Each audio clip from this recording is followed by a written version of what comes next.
আমি গাড়ি চালাই, তবে আচ্ছা এই দেখেন 20 টাকার নোটটা দিছে, নতুন 20 টাকার নোটটা দিল আমাকে। দেখেন এটা কিন্তু আসলে 20 টাকার নোট।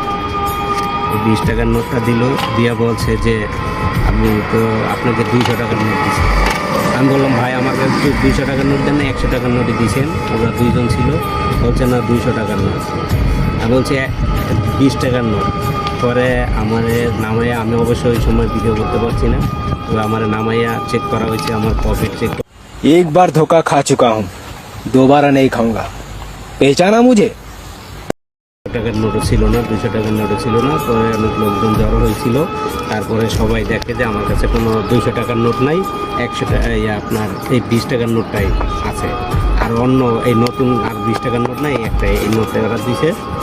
বললাম, বলার পরে লোকজন বলছে যে ওর কাছে তো আর কোনো টাকাই নাই, 100 টাকা বা আপনার 200 টাকার নোট নাই। তা আপনারা তো মিথ্যা কথা বলছেন। আসলে যে ছেলে দুটো উঠছে, ছেলে দুটো আসলে একটু অন্য রকমের, মানে ফালতু ধরনের আর কি, বুঝছেন। পরে এরকমই কইরা পরে কি ওরা চলে গেল। তাহলে আপনাদের বিবেক দেখেন, মানুষ কত রকম এই নতুন টাকা দিয়ে অনেক প্রতারণা করে। আপনাকে 20 টাকা দিয়ে বলবে 200 টাকা, 20 টাকার নোট আসলে 200 টাকার নোটের মধ্যে দেখা যায়। এরকম নতুন টাকা দিয়ে আপনাকেও এরকম ই করবে, ধোকা দেবে। তবে আপনারা সাবধানে থাকবেন। আর আসলে ওরা কি কাজটা ঠিক করছে আপনারা কমেন্টে জানাবেন। আর যদি চান এরকমের কোনো ভিডিও আমি দেই আপনাদেরকে দেখার জন্য গাইস, তাহলে আমাকে কমেন্টে জানাবেন। আপনারা কমেন্ট শেয়ার করবেন। আশা করি সবাই ভালো থাকেন। আসসালামু আলাইকুম।